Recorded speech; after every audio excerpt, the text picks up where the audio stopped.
Good morning, friends. A little different project in the shop today.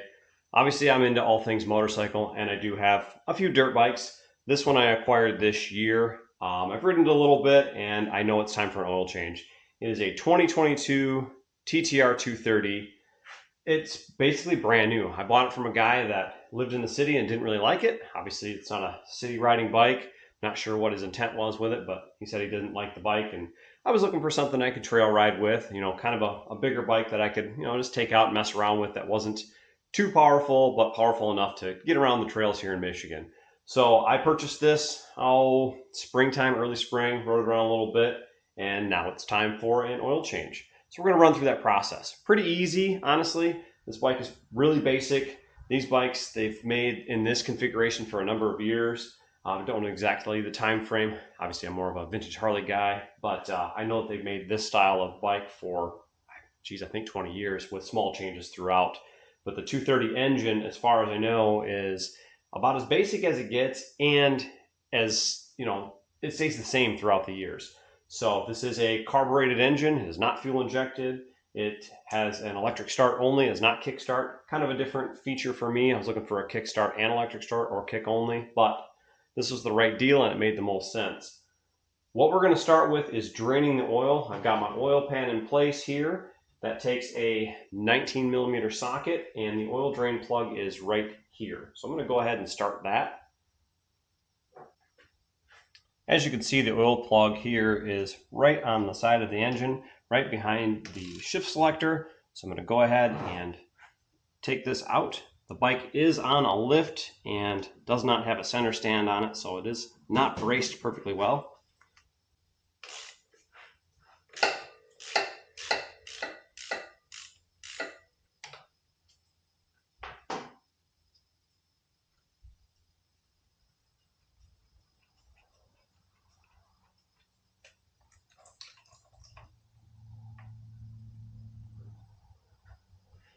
This is your oil drain cap here.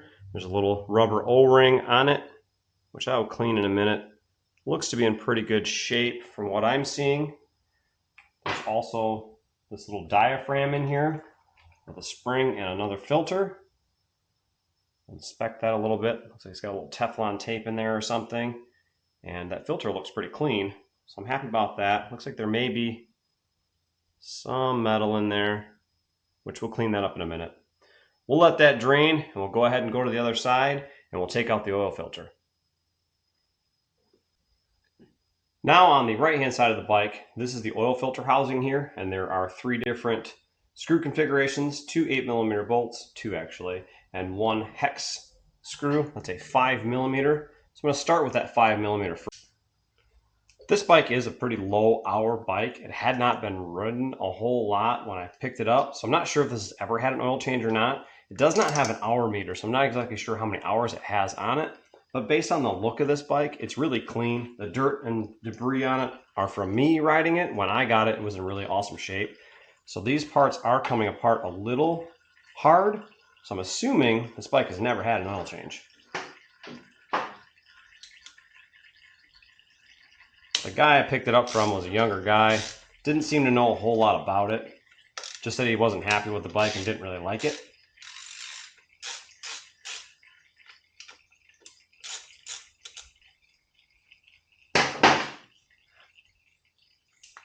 So I'm going to loosen the rest of these by hand. Now, as you can see, there are 3 different screw lengths here. The right side screw is the longest. Obviously, this is the hex screw on the bottom, and the left side screw is the shortest. So I'm going to go ahead and place this down as it came out. And then this is your oil filter here.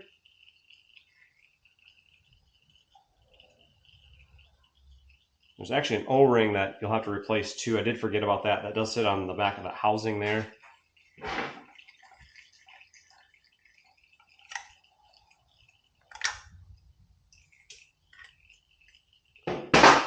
And in the oil filter, you can see a ton of debris. Some dirt in there, looks like some metal shavings. Inside doesn't look too bad, so obviously the filter was doing a good job. What I'm going to do now is I'm going to go ahead and clean up this oil filter housing hole here. Try to get everything wiped out. See what we're working with. I don't see a ton of metal shavings, So maybe this has had an oil change once. Maybe on a factory service kind of thing, not really sure. So with that cleaned up real well, we're going to go ahead and grab the housing here, the cover, and we'll clean this up as well, get all the old oil off of that, get the groove here cleaned out for the new O-ring. Now with everything clean, we'll go ahead and put the new oil filter in place. Obviously there are two sides. There's this side here and this side here. And as we can see, this side has come apart on the bike, so that means this side is still stuck in the motorcycle. So we'll go ahead and grab that out and get that with a pair of heel nose pliers. It's just a rubber O-ring, rubber gasket. There we go. Now that I've got that out of place, I'm going to go ahead and wipe it out one more time just to make sure everything's clean. Now with everything clean, I'm going to go ahead and install the new filter.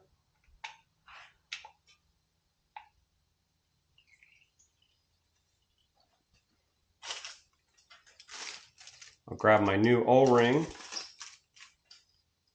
I will place it in the proper position here. I probably didn't need to replace the old one. It did look like it was in pretty good shape, but we're going to do it anyway.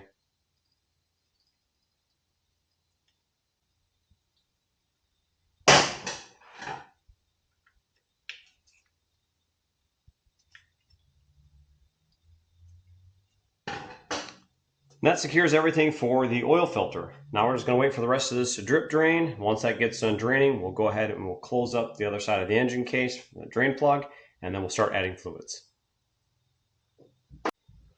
As this is still dripping fluid here, I'm going to go ahead and wipe this out just to kind of clean it up. Doing the same thing I did with the oil filter side, just to see what I've got in there in case there's any metal shavings, just to kind of, see how this engine's doing. Because like I said, I don't know a lot about the bike. And everything's coming out super clean. One of the things I forgot to mention is you're supposed to change the oil on the side stand. So what I did is I loosened the front chock of the lift here.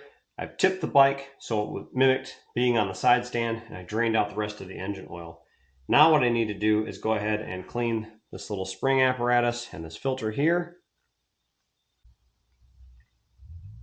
With that cleaner now, we're going to reinstall it. Obviously this white portion goes in first, the screen goes in first, and the spring stays on the outside. So we're going to slip that back into place. Let that sit there. Now we're going to go ahead and clean the cap here. Now with the cap clean, we're going to go ahead and reinstall that. There's going to be a little spring tension on there. So obviously you're going to want to push that in and then start it straight.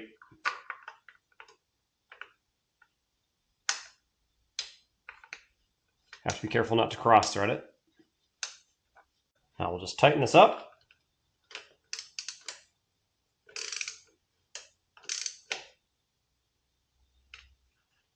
We'll move back to the other side and we'll go ahead and add engine oil.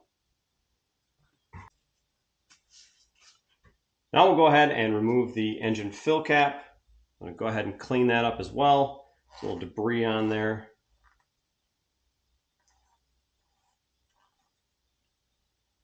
Inspect the O-ring there too, which it looks like it's in pretty good shape. I did go to the dealership, the local one, and ask if I could get everything needed to do an oil change. And I guess I had thought that that meant I'd get all of the O-rings and whatnot, but I guess they didn't realize that I needed these as well. So I didn't get those. Thankfully, they look like they're in good shape. Now this takes a little more than a quart, and you have to have the bike standing straight up, and there's a sight glass right here that you can see the engine oil level. And I'll show that in a second here after I've got everything kind of filled. I am using Yamaha lube. I've decided to go to a full synthetic, so I'm going to give that a shot, see how that runs. There's not real good information online that I've seen. There's a good case for both. For me, I like running synthetic in most of my motorcycles, so I'm going to go ahead and I'm going to use it in this as well. We're going to start by adding the first full quart here. So I'm going to go ahead and slip my funnel in. I've got a very small funnel, small ended funnel, so I can pour nicely. And I'm going to go ahead and fill this thing up.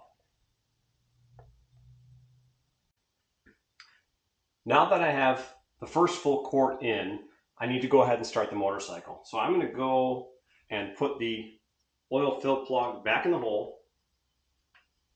Now once I have that in the hole, I'm going to go ahead and start the bike.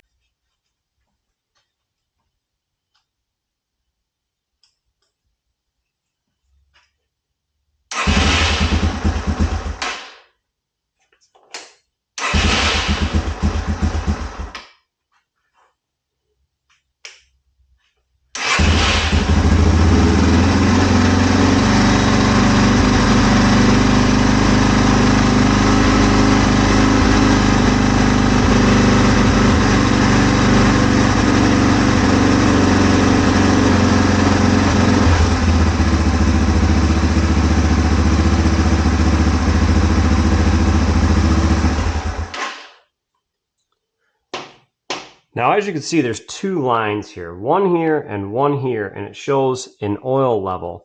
Now, it's supposed to be between these two lines, which it is.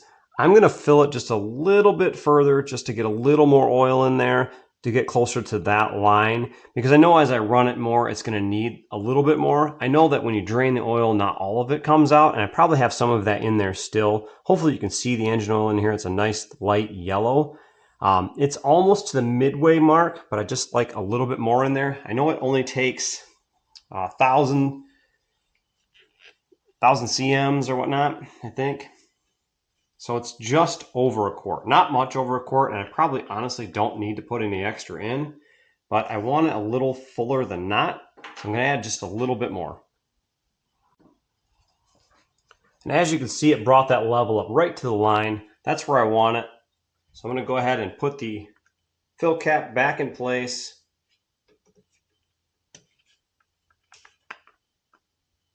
Which I know I'm going to need a new one of these. This one actually, it's plastic and it's cross-threaded. So at some point in time, someone was in here. Well, friends, there you have it. 2022 Yamaha TTR230 oil change. Pretty straightforward, kind of an easy project, honestly, but something I needed to do for the motorcycle. So now that this is done, I'm ready to rip some trails. Hopefully the weather kind of calms down a little bit. It's been in the high 80s here, 100% humidity. It's been kind of gross, and it's not trail riding weather. For me, it's not. And it's kind of hard on these air-cooled bikes. I don't like riding that kind of situation anyway. I don't even ride my Harley when it's this hot. It's just too much for me. So I don't get out there as much as I'd like to. I'm hoping the weather kind of calms down a little bit and gets a little friendlier. If not, we'll just wait it out and ride a lot in the fall.